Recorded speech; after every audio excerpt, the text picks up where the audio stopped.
और ले जा करके गोबर में ले जा करके फेंक देता है। इतने इतने गोबर में ढस जाते हैं। श्रृंगी।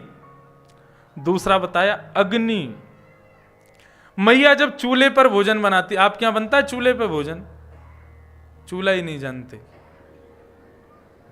अब यहां चूल्हे तजन कहा के मिट्टी का होता है, उसमें लकड़ी लगाते हैं, फिर ऊपर रोटी बनाते हैं। हमारे यहां उसको चूल्हा बोलते हैं। तो मैया चूल्हे पे भोजन बनावे और वहां में लकड़ी को प्रयोग करे। कन्हैया और बलराम दोनों जामे और वहां से जलती भई लकड़ी इनको निकाल लें और फिर एक दूसरे से तलवारबाजी खेलें जलती भई लकड़ी से, और फिर एक दूसरे के लग जाएगी, फिर रोमेंगे। अग्नि। तो श्रृंग अग्नि ड्यमष्टि। गली मोहल्ला में जितने कुकर सुकर हैं उन सबन को पकड़ के ठाकुर जी उनके मुंह खोल के उनके दांतन को गिने कितने दांत हैं। ड्यमष्टि। जल। जल में कूद जाएंगे, फिर कहेंगे भैया बचाइयो मैया बचाइयो, कोई बचाने के लिए जाएगा, उसका हाथ पकड़ के उसको भी गेड़ देते हैं अपने साथ। श्रृंग्यग्नि ड्यम्स जैसी जलद द्विज। ब्राह्मणों के साथ बहुत खेलते हैं ठाकुर जी। कैसे खेलेंगे? ठाकुर जी अपनी समस्त ग्वाल मंडली के साथ में हवन करते हैं। हवन कैसे करेंगे?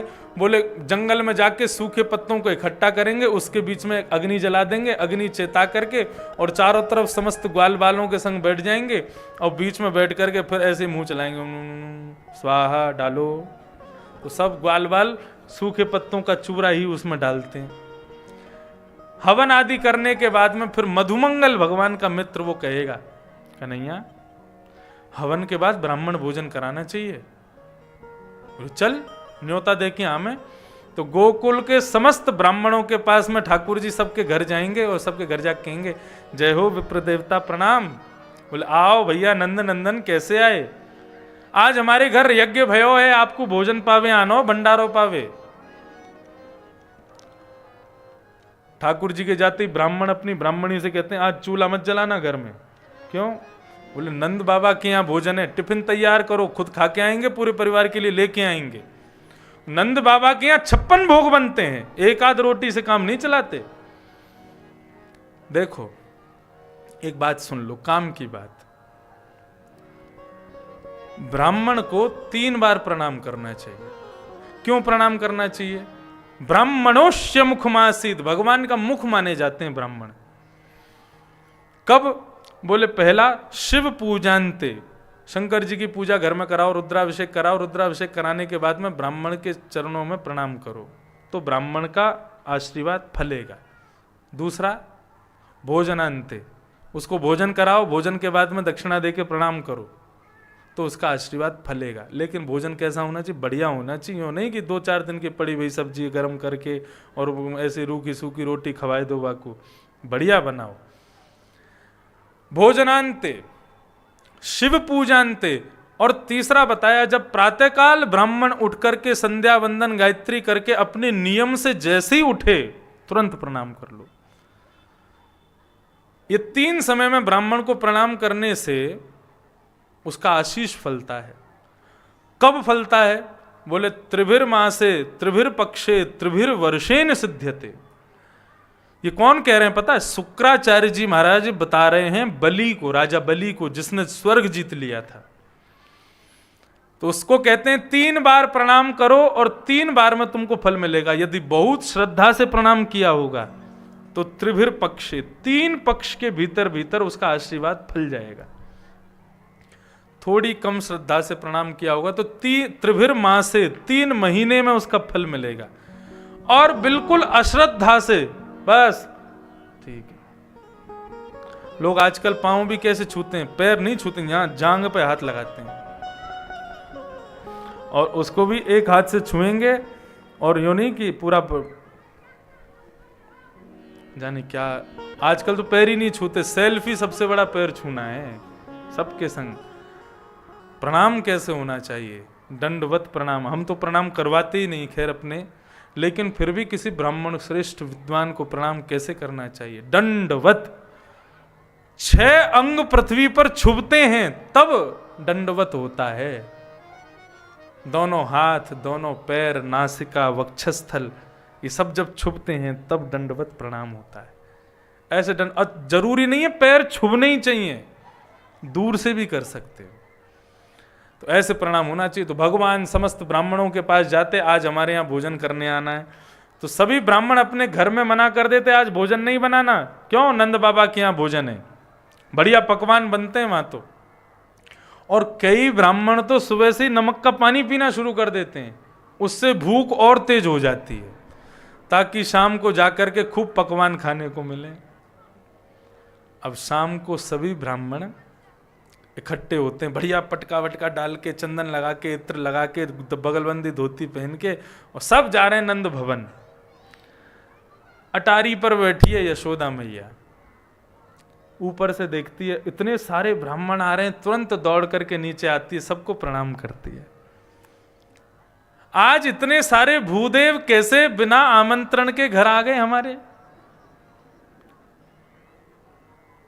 आपने हमको निमंत्रित किया कि आज कथा के बाद हमारे यहाँ भोजन करने आना, और भाई मैं यहाँ अपने रसोईया से सब मना करके और सब काम बिल्कुल रोक राख के और आपके घर पहुँच जाएं, और आप गेट पे आती हमसे कहो आइए, कैसे आना हुआ आपका? कितना बुरा लगेगा। किसी को निमंत्रित करके और ये पूछो कि क्यों आए हो, तो ये तो अपराध, ये तो अपमान हो गया उसका। ब्राह्मणों से जाकर के यशोदा मैया कहने लगी, आज इतने सारे ब्राह्मण कैसे आए हैं मेरे घर, बताओ। अब ब्राह्मणों से जब पूछा कैसे आए हैं, तो ब्राह्मण बोले कछु ना, चुल्लू भर पानी दे दो, हम डूब जाएंगे। हम सुबह से नमक को पानी पी रहे हैं, भूख इतनी व्याप्त है गई है, पेड़ दिख जाएगा, सूखो पेड़ खा जाएंगे हम। तुम्हारो नन्नो सो छोरा कन्हैया हमारे घर आयो, और घर आके कह के गयो हमारे यहाँ यज्ञ भयो है, आपको भोजन करने आनो है। ब्राह्मणी ने कछु बनायो ना है, चूल्हो जलो ना है, कछु भोजन सामग्री है ना है, सब कुछ छोड़ छाड़ के तुम्हारे घर आ गए, तुम कह रही हो क्यों आए हो? यशोदा मैया बोली कृष्ण गया था आमंत्रण करने, बोला और नहीं तो। अकेलो आयो कि नंद बाबा संग में आए? बोले नंद बाबा ना, मधुमंगल आयो संग में। मैया बोली अरे राम राम, कहाँ मर जाऊं या कि ऊधम थे। बोले ये रोज हवन करे पीछे बैठ के सूखी लकड़ी, इनको वही को हवन को भोजन करावे बुलाया होगा तुम्हें।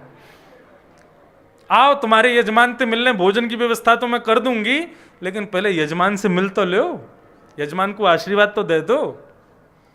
पीछे मैया सबको लेके गई, ठाकुर जी बगीचा में खेल रहे, और इतने सारे ब्राह्मण और बीच में खड़ी यशोदा मैया। कन्हैया, ठाकुर जी ने जैसे ही देखे इतने सबरे ब्राह्मण आ गए जितने जिनको न्योता दिया था। मधुमंगल से के मधुमंगल देख कौन आए हैं। बोले यार ये तो सच में आ गए। तो बोले कौन सा झूठे को न्योता थोड़ी दियो हमने। अब भगवान अकेले नहीं जा रहे, मधुमंगल को संग लेके जाए। तू भी पिटेगो मेरे संग, मैं अकेले थोड़ी पिटूंगा। अब मधुमंगल हाथ छुड़ा छुड़ा के भगे, लेकिन ठाकुर जी ने पकड़ लिया, बोले चल मेरे संग। अभी कितने साल के हैं ठाकुर जी? 3 वर्ष के हैं, बस 3 साल के। मधुमंगल को लेकर के आए। मैया ने कही अरे लाला ये सब कौन है? ठाकुर जी उनकी तरफ देख के बोले मैया तेरी सौगंध मुझ को ये ना पता इनको घर कौन सी गली में, मुझे ना पता ये कौन है। मैया ने पकड़ो कान, बोले सुबह सुबह जाकर के सबन को न्योता दिया है भोजन को, और ये अब सबरे आ गए, मैंने कोई व्यवस्था करी ना, कहां ते पवाऊं इनको? तेने बुलाए, तेने कुछ व्यवस्था करी?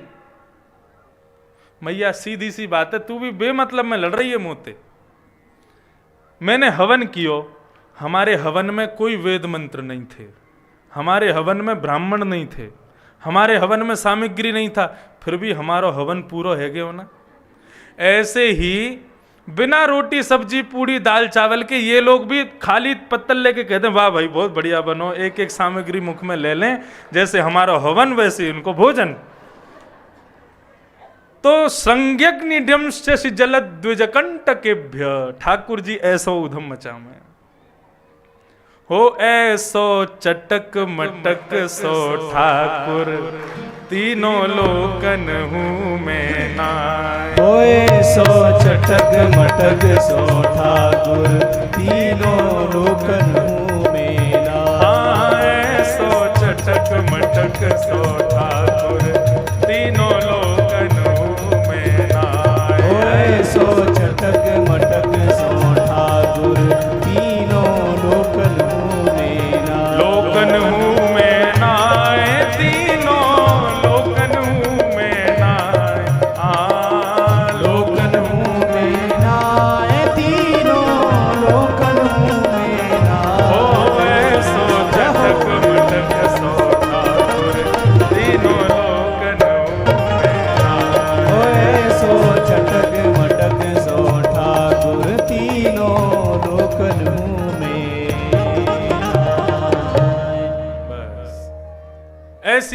हैं ठाकुर जी की, चटक मटक हैं, खूब ऊधम मचा रहे हैं महाराज।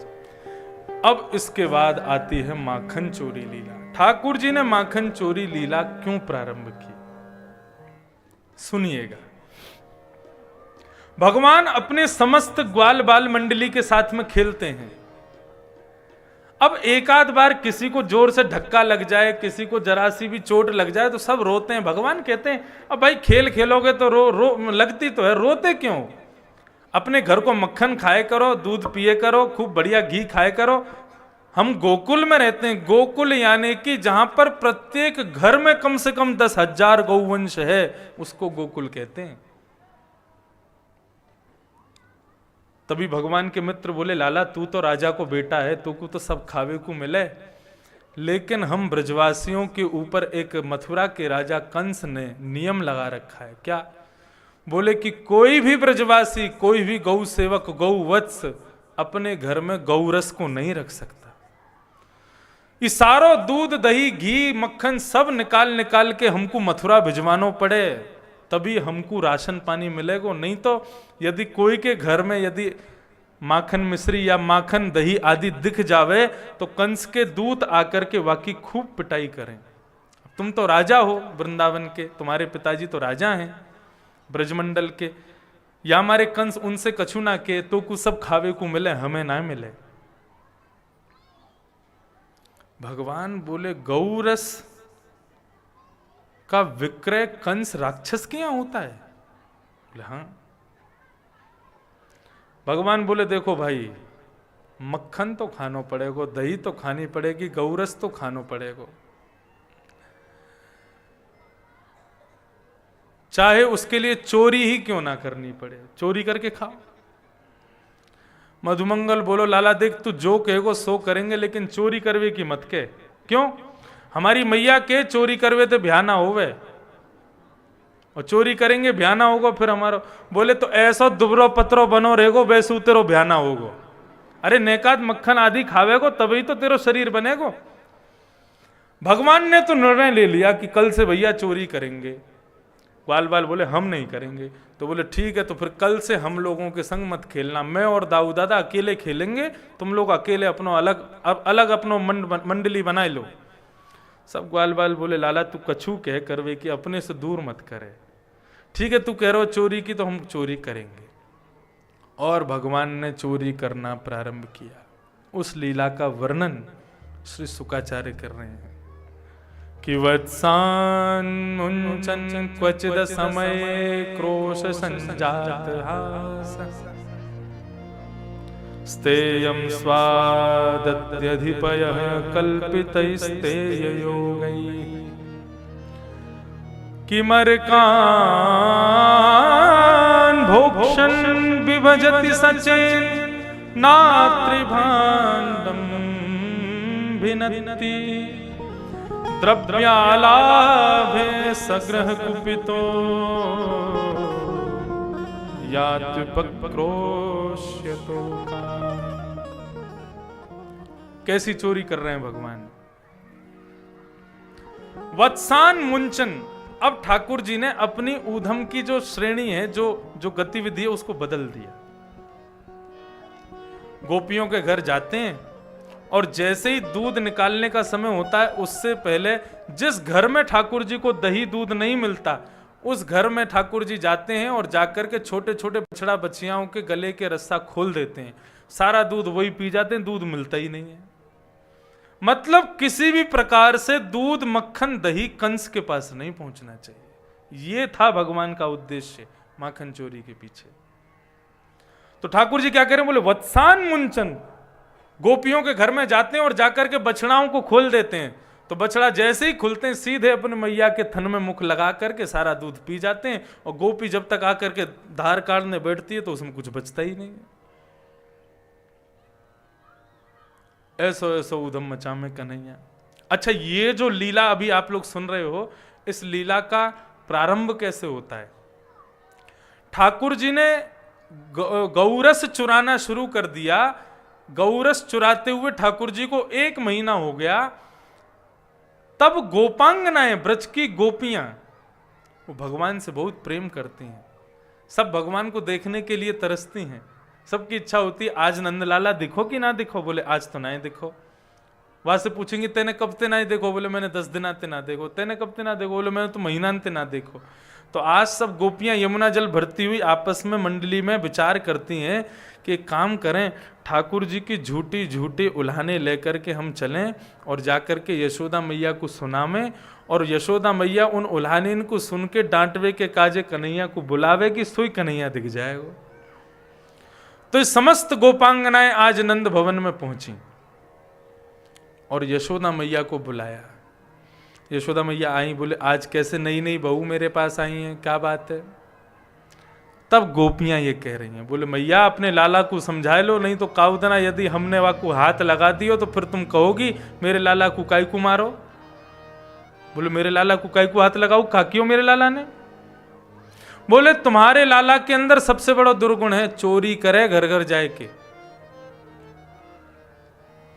मैया बोली काय की चोरी करे, तुम्हारे गहने की। बोले गहने की ना, हमारे मक्खन की चोरी करे। यशोदा मैया हंसने लगी, बोले तुम्हारो घर अपनों जान के चलो जाए मेरो लाला। और भैया यदि वो चोरी करे, मक्खन की चोरी करे, कितनी चोरी करे, मेरे लाला को नेक सौ पेट है, एक आध हाथ मुट्ठी भर के अपने मक्खन खा ले तो होगा। तुम मेरे यहां से 2-4 हंडी ले जाए करो रोज, 9 लाख गाय है, मुझको कमी ना है। और मेरो लाला मक्खन खावे आवे तो वाकू गोद में बैठा के प्रेम से अपने हाथ से पवाए दे करो। कई बार बालकन में ऐसा गुण होगा, अपने घर नहीं खाएंगे दूसरे घर जाकर खा लेते हैं। एक गोपी बोली हम सब करके देख चुकी हैं, आपके लाला को एक दिन हमने अपनी गोद में बिठायो, अपने हाथ से माखन खिलाने लगे, हमने समझायो लाला चोरी ना करें, गंदी बात, ऐसी हाथ से ही पालो बैठ के। तब टेढ़ों से मुंह करके कहें भाभी जी हमारी बात सुनो। बोले बताओ। चोरी को खावे में ही आनंद आवे, ये प्रेम ते खवा रही हो या मैं रस न आए रहो, कहां करें बताओ। यशोदा मैया बोली तो एक काम करे करो, ऊंचे छींके पर टांग दे करो, नेक सो लाला ऊपर चढ़ ही ना पावे को। एक गोपी बोली ये भी करके देख चुकी हैं, आपको पता ना हो तो आपके नंद भवन से एक संस्था संचालित होती है। बोले संस्था कौन सी। बोले बाल गोपाल चौर्य प्रचार प्रसार मंडल, और वहां के प्रेसिडेंट आपके 3.5 वर्षीय बालकृष्ण भगवान हैं।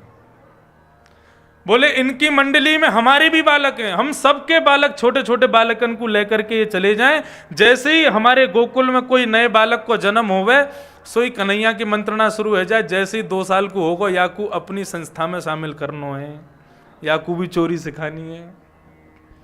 और तो और मरकान भोक्षण, केवल और केवल बालक नहीं है, ये वृंदावन के गोकुल के जितने बंदर हैं ये भी इनकी मंडली के हैं। भैया तुम कह रही हो ऊंचे छींके पे टांग दो, ये सबरे पहुंच जाएं, नीचे 4 खड़े होंगे, बाकी ऊपर 3 खड़े होंगे, बाकी ऊपर 2 खड़े होंगे, सबके ऊपर तुम्हारा लाला खड़ा होवे, और ऊपर ते निकाल निकाल के पहले नीचे वाले इनको खवावे, फिर अंत में स्वयं खावे। ऐसो चोर। मैया ने खूब सारे उल्हाने बताए, लेकिन गोपियों ने एक के बाद एक उल्हाना देती गई। गर्ग संहिता में एक गोपी का वर्णन बताया गया, उसका नाम था प्रभावती। बड़ी विलक्षण कथा है। प्रभावती भगवान के प्रिय सुंदर स्वरूप की बड़ी पिपासु है। प्रभावती रोज अपने घर में नया मक्खन लगाती है, इच्छा तो रखती है कि कन्हैया आके चोरी करे, लेकिन फिर भी पूर्ण रूपेण उस माखन को सुरक्षित करके जाती कि कोई खा ना ले। प्रभावती का एक छोटा सा देवर है, उसकी उम्र है केवल 2 वर्ष की, वो भगवान का मित्र है। रोज प्रभावती मक्खन निकालती है और अपने देवर को दिखाते हुए निकालती है कि ये जाकर के ठाकुर जी को बतावे कि आज मक्खन निकलो बढ़िया, तो वो उनकी इच्छा होगी चोरी करने की। तो प्रभावती आज बढ़िया मक्खन निकाल रही है, अपने देवर के सामने निकाल के वाकू बढ़िया एक हंडी में सजा के और एक छींके पे लटका के, और अपनी एक सहेली को घर के बाहर खड़ी करके और स्वयं यमुना जल भरने चली जाए। इतने में ही उस वाको देवर दौड़ो दौड़ो ठाकुर जी के पास जाए और कहे लाला आज चलो हमारे घर चलो। वो तेरे घर का है। बोले आज धोरी गाय को मक्खन निकालो भाभी जी ने, बढ़िया मक्खन है, वही पाके आएंगे। बोले ठीक है। अब तो ठाकुर जी पीछे के रास्ते से कहीं से अंदर पहुंच गए। 3 4 5 ऐसे एक दूसरे के ऊपर चढ़ करके, और ऊपर सबसे ऊपर लाल जी खड़े हो गए, मक्खन नीचे खवाते जाए, सब खाते जाए। अब इतनी बड़ी हंडी खाते खाते ठाकुर जी थक गए। भगवान बोले ये तो खत्म ही ना है हेरो। बोले लाला छोड़ दे पेट भर को, अब हम चलें। बोले ना है, छोड़ के नहीं जाऊंगा। ये प्रभावती कल कोई ते कह रही कि भैया लाला मेरे यहां चोरी करके दिखा दे तो मैं मानू, चुनौती दे रही मुंह को, या को प्रसाद तो देना पड़ेगा। सो ठाकुर जी ने कहा कि ऊपर से हंडी पकड़ के नीचे फेंक दे, फोड़ दे।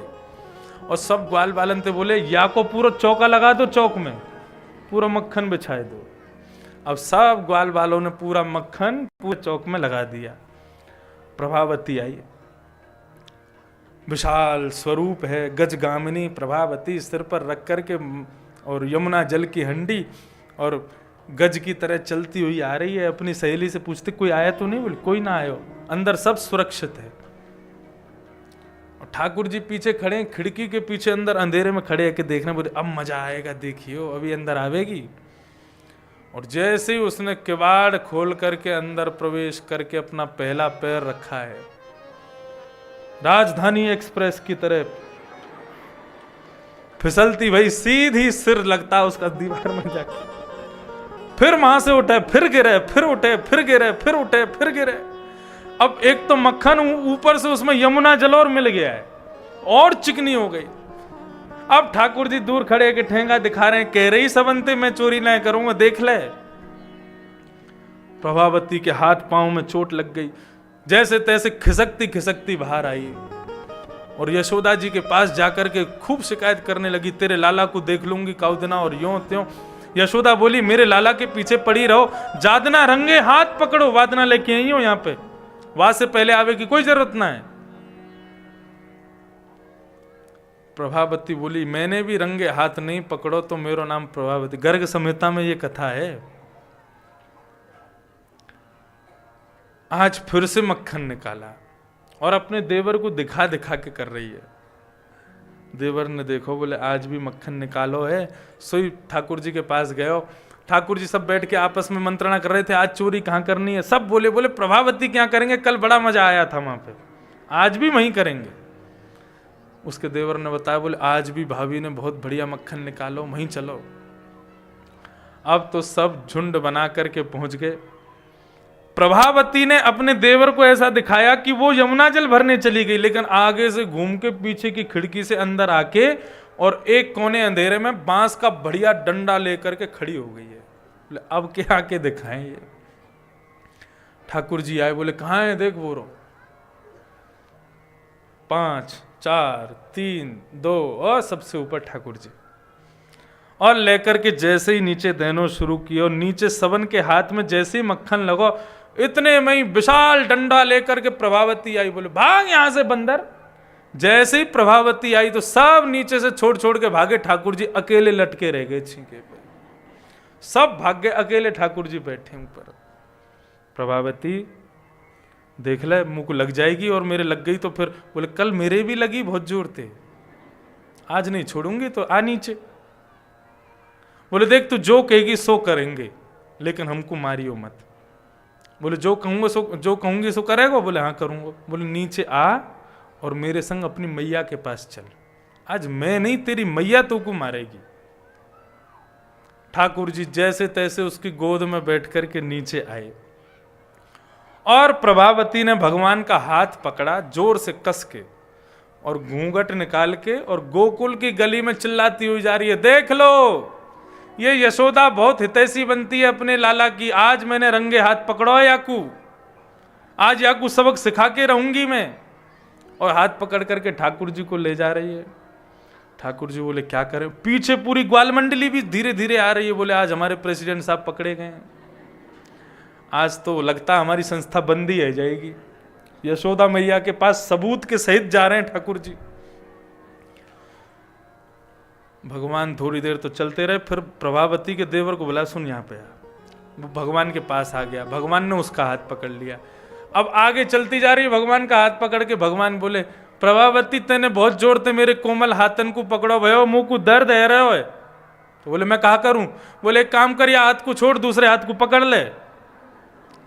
प्रभावती चलती जा रही, ला दूसरा हाथ दे। इतने में बाकी देवर को हाथ पकड़ा दिए और पकड़ा करके कोई गली कुचरेन में है के दौड़ के गए नंद भवन और यशोदा मैया की गोद में जाकर के लेट गए। मैया, होरी मैया। हाँ लाला बोल। ये सबरी गोपी मेरे पीछे क्यों पड़ी रहे? बोले तू बहुत मलूक है ना, हमारे यहाँ सुंदर को मलूक बोलते हैं, तू बहुत मलूक है ना, या हमारे पीछे पड़ी रहे। रोज कोई ना कोई गोपी आवे मैया, आज भी कोई ना कोई आ रही होगी देख। इतने में प्रभावती आई, हे यशोदा बाहर आ, तेरे लाला को आज रंगे हाथ पकड़ो है मैंने। मैया बोली ये कौन आई है? वो देख ले मैया, मैं तो तेरी गोद में हूं, यूं कह रही मैं तेरे लाला पकड़ के लाई हूं। अब ठाकुर जी बोले मैं नीचे नहीं जाऊंगा, तू जा। हमारे यहां आज भी माताओं से छोटे छोटे बालक तू ही करके बोलते हैं, मैया तू यूं कर, तू यूं। तू में हमारे ब्रज भाषा में तू माने बहुत प्रेम, तुम बोलते हैं तो समझो बहुत सम्मान कर रहे हैं, आप तो बोलते ही नहीं है ब्रजवासी। मैया तू ही जा, मैं ना जाऊंगा, मुझको डर लगे आते। ना ना चलेगो कैसे ना, चल मेरे संग। अब ठाकुर जी पीछे पल्लू में ऐसे छुप करके यशोदा मैया के संग जा रहे हैं। यशोदा मैया बाहर आ खड़ी है, गई क्या बात है? अभी भी घूंघट में है, पीछे पड़ी रहती हो, मेरे लाला को रंगे हाथ पकड़ के लाओ तो मानूंगी। आज तेरे लाला को रंगे हाथ पकड़ के लाई हूं मैं, देख चोरी कर तो भयो पकड़ो गयो है। मैया बोली ने घूंघट ऊपर करके देखियो कौन है। प्रभावती ने जैसी देखी, भजमारे तू कहां ते आगो, भाग यहां ते। इतने में ठाकुर जी पीछे पल्लू में से देख रहे हैं, भाभी जी हम यहां हैं। अब तो भैया प्रभावती की जो क्लास ली यशोदा मैया ने, खूब सुनाया, सारा गोकुल इकट्ठा हो गया वहां पर और सबके बीच में प्रभावती को बहुत खड़ी खोटी सुनाई यशोदा मैया ने। आइंदा से कभी मेरे लाला की तरफ तेने नजर उठा के भी देखी ना, आंखन ने नोच लूंगी तेरी ने। प्रभावती नीची नजर करके वहां से जा रही है, उदास होके जाने लगी तो ठाकुर जी को थोड़ा कष्ट हुआ। मैया भीतर गई, ठाकुर जी बोले मैया मैं अभी आऊं ने घूम के। अब प्रभावती जा रही है, इतने में ठाकुर जी पीछे से आ गए, भाभी जी कहां घूम रही हो? प्रभावती बोली बात मत करो मुझसे। बोले हम तो यूं बतावे आए कि आज तुमने हमको रंगे हाथ पकड़ के मैया के पास ले जावे को प्रयास कियो तो आपके देवर को हाथ पकड़ा दियो, कल को यदि पकड़ोगी तो आपके खसम को हाथ पकड़ा देंगे हम नंद के लाला हैं, कन्हैया हैं, हमको पकड़ना साधारण नहीं। प्रभावती के पीछे घर तक गए, जैसे ही घर में उसने प्रवेश किया ठाकुर जी खूब गेट खटखटाने, खोल, नहीं खोली तो पीछे खिड़की से ठाकुर जी पहुंच गए। प्रभावती बोली मेरे सामने मत आओ तुम, तुम्हारी मैया ने कही है कि मेरे लाला को देखना ना है। ठाकुर जी तुरंत बोले मेरी तरफ देख। जैसे ही ठाकुर जी को देखने लगी, इतने में नन्हे से बाल कृष्ण प्रभु विराट हो गए, शंख चक्र गदा पद्म धारण करके अपने नारायण स्वरूप का दर्शन करा। प्रभावती हम कोई माखन की चोरी नहीं कर रहे, हम तो तुम ब्रजवासीन के मन की चोरी कर रहे हैं, तुम्हारे प्रेम की चोरी कर रहे हैं। कौन पावे आको पार, ये पद याद कर लीजिए, बहुत ही प्यारा पद है। प्रेम नदिया की सदा उल्टी बहे धार, कौन पावे आको पार, प्रेम नदिया की सदा उल्टी बहे धार। कौन पावे आको पार, प्रेम नदिया की सदा उल्टी बहे धार। कौन पावे आको पार, प्रेम नदिया की सदा उल्टी बहे धार। ओ देखो मैं सुनाऊं एक बात अन में, देखो मैं सुनाऊं एक बात अन में, देखो मैं सुनाऊं एक बात अन में।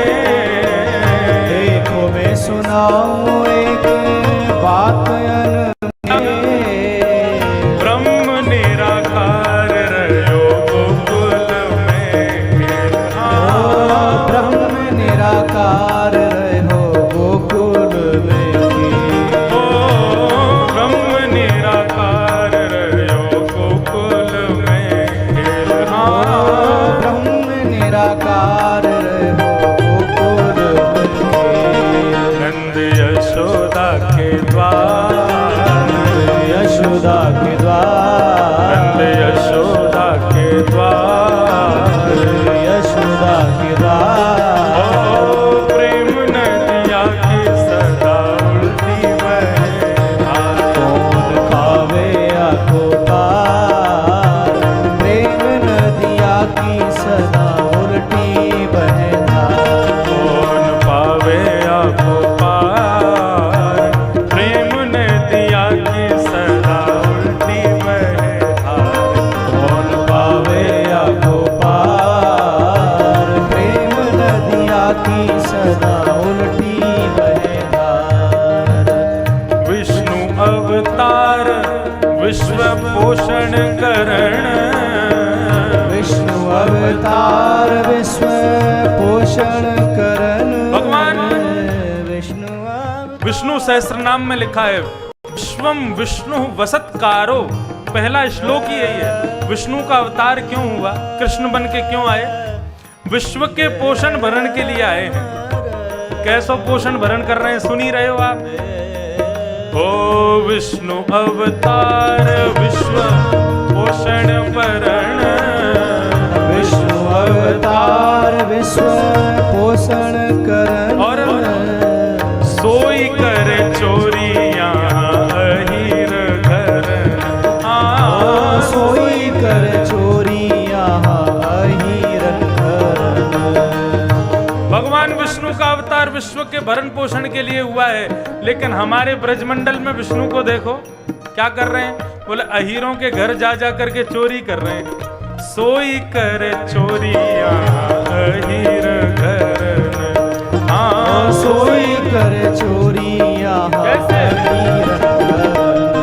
तज प्रभुता विसार, प्रभुता विसार, तज प्रभुता विसार। प्रभुता हाँ भैया, प्रेम नदिया की सदा उल्टी बहे धार। ओ तज प्रभुता विसार, प्रेम नदिया की सदा उल्टी बहे धार। कौन पावे आपको पार, प्रेम नदिया की सदा उल्टी बहे धार। कौन पावे आको पार, प्रेम नदिया की सदा उल्टी बहे धार। श्री राधा रमण लाल की।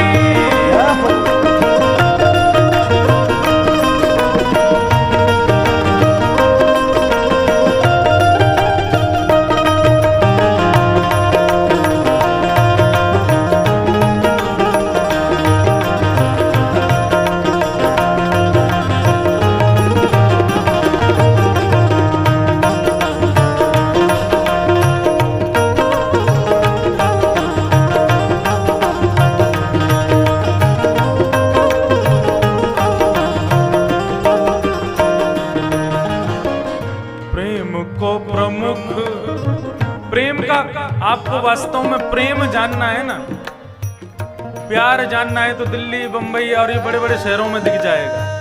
लेकिन यदि वास्तविक निष्काम प्रेम किसे कहते हैं, आओ कभी हमारे वृंदावन। प्रेम को प्रमुख यही वृंदावन धाम, प्रेम को प्रमुख यही वृंदावन धाम। प्रेम को प्रमुख यही वृंदावन धाम। प्रेम को प्रमुख यही वृंदावन धाम। ओ प्रेम हित पायो श्याम रसिया ने नाम। प्रेम हित पायो श्याम रसिया ने नाम। हमारे यहाँ आप कभी भी किसी भी ब्रजवासी को मंदिर जाते हुए पूछोगे ना कहाँ जा रहे हो, वो क्या कहेंगे? लाला को दर्शन करवे जा रहे हैं। कभी ये नहीं कहेंगे हम भगवान का दर्शन करने जा रहे हैं। भगवान नहीं, वहाँ सब प्रेमी है ठाकुर जी के। कोई कहेगा लाला का दर्शन करने जा रहे हैं, कोई कहेगा लाडले को दर्शन करवे जा रहे हैं। बरसाने में किसी से पूछोगे कहाँ जा रहे हो, सब कहेंगे लाडली जी को दर्शन करवे जा रहे हैं। लाडला मतलब प्यार।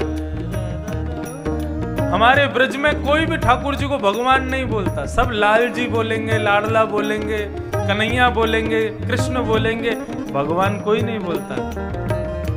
आज जितनी लीला आप सुन रहे थे वो 5 दिन की कथा से अलग है आज की लीला। आज ठाकुर जी के वास्तविक प्रेम का दर्शन होता है, लेकिन कई लोग इस पर भी संदेह करते हैं, भगवान ऐसा कर सकते हैं? तो भैया ये प्रेम की बात है। या है जाने कहाँ गवा, या है जाने कहाँ गवा, या है जाने कहाँ गवा, या है जाने कहाँ गवा। ओ प्रेम नदिया की सदा उल्टी बहे धार। ओ प्रेम नदिया की सदा उल्टी बहे धार। कौन पावे आपको पार, प्रेम नदिया की सदा उल्टी बहे धार।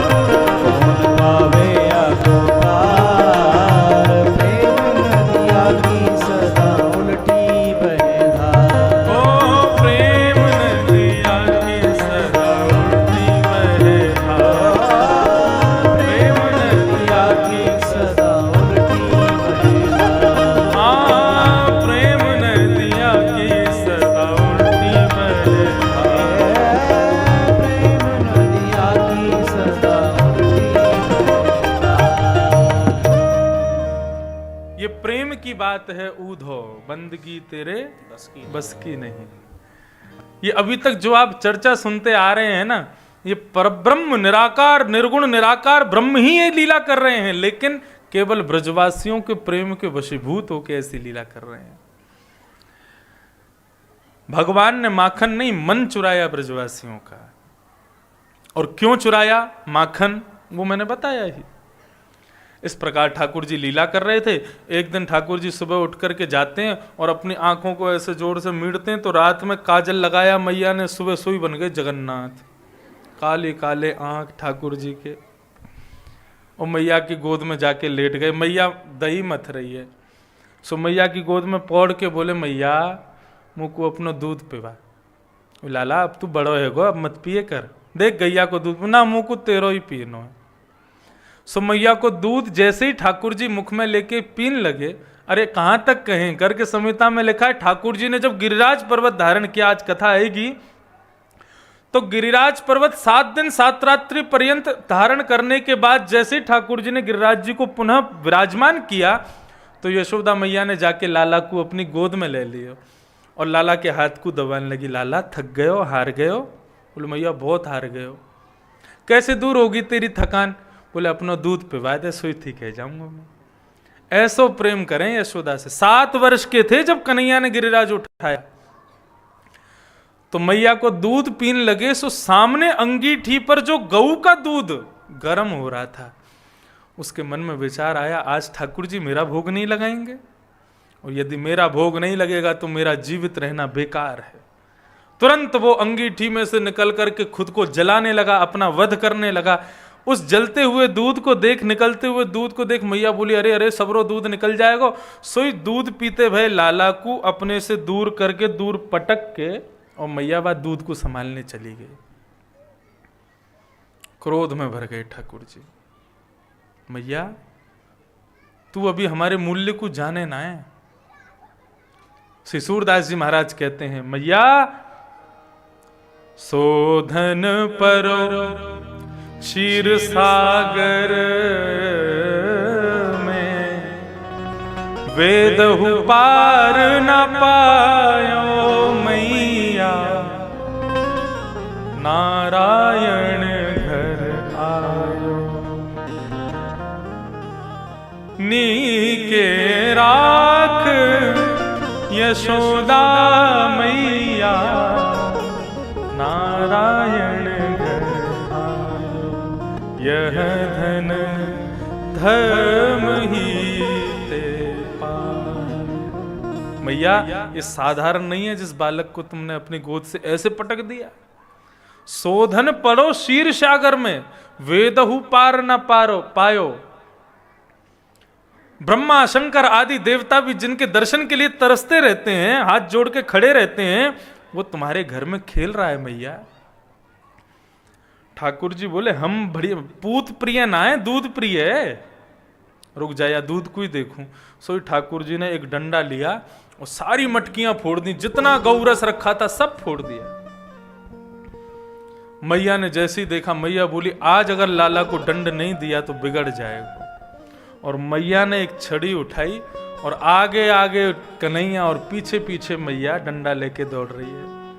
आकाश में खड़े हुए देवताओं के नेत्र सजल हो गए। बोलो मैया, तीनों लोग जिनके मारे थर थर कांपते हैं वो आज तुमसे डर के भाग रहा है।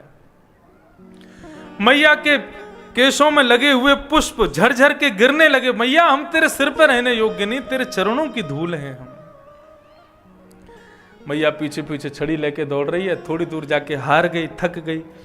सो ठाकुर जी दूर पेड़ पर खड़े हैं और मैया से कहें, मैया तू हार गई है, तू थक गई है? हाँ थक गई हूं। कैसे ठीक होगी तेरी थकान? बोले तू मेरे पास आ जाएगा सोई में मेरी थकान दूर, मैं ना आऊंगा तेरे पास। क्यों? तेरे हाथ में जो छड़ी है यहां से मुंह को डर लगे, पहले या को फेंक तब आऊंगा। मैया बोली फेंक दूंगी तो आ जाएगा? बोले बिल्कुल आ जाऊंगा, तू फेंक तो सही। जैसे ही मैया ने छड़ी फेंकी, ठाकुर जी दौड़ करके आए, मैया को अपने हृदय से लगा लिया। श्रीमद् वल्लभाचार्य जी महाराज कहते हैं सुबोधनी जी में, इस समय यशोदा कौन है? यशोदा है जीवात्मा, यानी कि मैं और आप सब, और कन्हैया ईश्वर।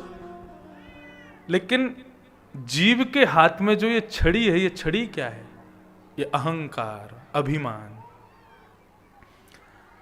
व्यक्ति जब अभिमान रूपी छड़ी लेकर के भगवत सन्निधि में जाता है तो भगवान दूर ही दूर भागते हैं। बोलो मुंह को डर लगे या अभिमान से, या को दूर रख मोते। लेकिन जैसे ही जीवात्मा अभिमान रूपी उस छड़ी का परित्याग करता है तो भगवान दौड़ के उसको हृदय से लगाते हैं। अभिमान मत करो। मैया ने अपने चेहरे को रंग बदला, आंखों का ढंग बदला। बोली लाला को आज दंड देनो है, वात्सल्य नहीं। तुरंत लाला को हाथ पकड़ लिया। बोले आज ना रोटी मिलेगी, ना माखन मिलेगा, ना पानी मिलेगा, कछु ना मिलेगा तो को। और नन्हे से बाल कृष्ण को उखल से जाकर के मैया ने बांध दिया। खड़ो रहे यहीं पे। पसीना आ रहा है ठाकुर जी को, और ठाकुर जी अकेले खड़े हैं, मन नहीं लग रहा।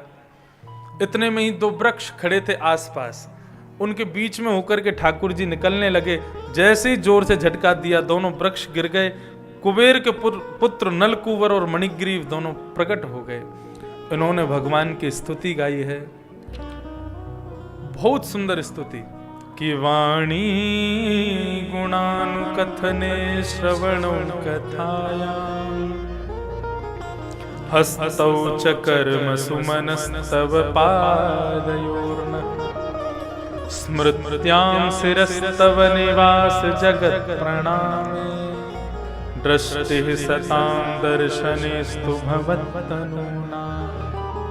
हे प्रभु, हम दोनों से एक अपराध हो गया था। कैसा अपराध? मदिरा पान करके वैश्याओं के साथ जलाशय में स्नान कर रहे थे। नारद जी महाराज आए, उनको देख करके समस्त गणिकाओं ने तो वस्त्र धारण कर लिए, लेकिन मद के नशे में हम लोग तब भी निर्वस्त्र खड़े रहे। नारद जी महाराज आकर के बोले, मद का बहुत अभिमान है ना, निर्वस्त्र रहने का बहुत शौक है, जाओ दोनों वृक्ष बन जाओ। हम तब से ही यहां वृक्ष बन करके खड़े। लेकिन नारद जी महाराज की आज्ञा से हमको ये वरदान